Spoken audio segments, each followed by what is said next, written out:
जयराम ठाकुर ने मुख्यमंत्री सुखविंदर सिंह सुक्खू की सरकार पर गंभीर आरोप लगाते हुए दावा किया कि सरकार ने कर्मचारियों की भविष्य निधि को गिरवी रखकर कर्ज लिया है, जिससे कर्मचारियों की आर्थिक स्थिति पर बुरा असर पड़ सकता है। जयराम ठाकुर ने कहा कि सरकार ने कर्मचारियों की पेंशन को 5 तारीख और पेंशनर्स की पेंशन को 10 तारीख को देने के निर्देश ट्रेजरी को दिए हैं। उन्होंने चेतावनी दी कि इससे कर्मचारियों को गंभीर समस्याओं का सामना करना पड़ेगा, क्योंकि उन्हें हर महीने कई वित्तीय जिम्मेदारियों को समय पर पूरा करना होता है। देखिए, जो हालात हिमाचल प्रदेश के बनते जा रहे हैं उसमें एक बात तो तय है कि ऋण लेने की रफ्तार इतनी तेजी से बढ़ रही है और मुझे लगता है कि इस साल के दिसंबर के महीने तक हिमाचल 1 लाख करोड़ कर्ज के नीचे होगा। अभी तक 90,000 करोड़ रुपए हिमाचल प्रदेश सरकार के ऊपर ऋण हो चुका है और जिसमें जो मुख्यमंत्री जी सुखविंदर सिंह सुक्खू जी बार बार कहते हैं कि भारतीय जनता पार्टी की सरकार के ऋण का जिक्र करते रहते हैं। कंपैरिजन में आप देखें, आंकड़े हैं, भारतीय जनता पार्टी ने 5 साल के कार्यकाल में 19,600 करोड़ रुपए का ऋण लिया और कांग्रेस ने अभी 20 महीने के कार्यकाल में हिमाचल प्रदेश में 24,176 करोड़ रुपए का ऋण ले लिया है।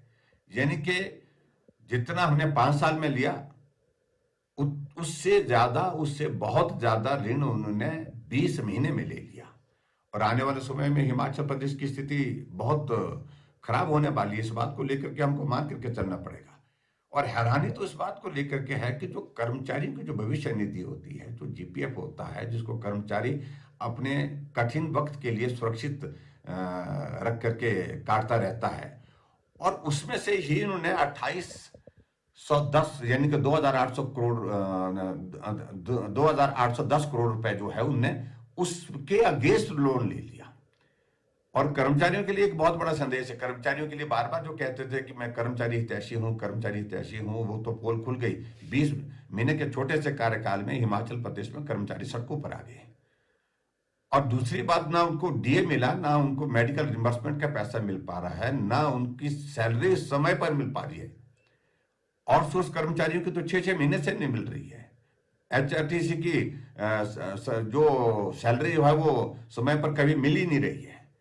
इन सारी बातों को ध्यान में रखते हुए हम इस बात को अगर हम देखें तो हिमाचल एक बहुत बड़े भयंकर आर्थिक संकट की ओर बढ़ता दिख रहा है, तेजी से बढ़ता जा रहा है। लेकिन हैरानी इस बात को लेकर के हमें हो रही है कि मुख्यमंत्री जी घोषणाएं ऐसी करते हैं जो हास्यास्पद स्थिति उनकी बना रही है। अभी हाल ही में उन्होंने हाउस में विधानसभा के सत्र में घोषणा की कि हिमाचल प्रदेश में कैबिनेट मंत्री और सीपीएस जो है 2 महीने के लिए सैलरी नहीं लेंगे। हमने सोचा कि 2 महीने की सैलरी काट दी इन्हें, लेकिन जब मालूम पड़ा कि सैलरी काटी नहीं, 2 महीने बाद लेंगे, यानी कि 2 महीने के बाद वो 2 महीने की सैलरी नहीं लेंगे, वो 3 महीने की इकट्ठा लेंगे। क्या मतलब है इसका? देखिए, जो हालात हिमाचल